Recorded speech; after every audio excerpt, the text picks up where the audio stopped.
तकरीबन बिल्कुल ही ठीक तैयार हो गया जी। इस टाइम 15-20 दिन हो गए जी चलते पे हैं, तो 15-20 दिन और चलेगा जी। 1 महीना फुल तैयार होकर चलता है जी।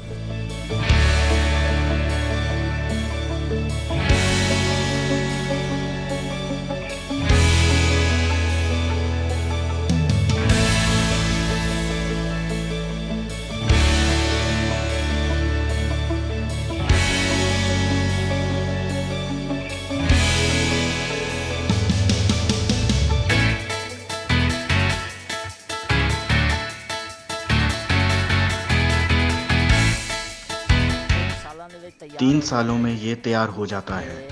120 रुपये इसकी सेल है। 350 रुपये की पेटी है। कटाई हो रही है और लोग इसको लेकर जा रहे हैं। अंगूरों का बड़ा शौक रहता है। अंगूरों के सीज़न का इंतज़ार करते रहते हैं कि अंगूरों का सीज़न आए और हम इसको ख़रीदें। अंगूर बहुत ज़्यादा मीठा होता है।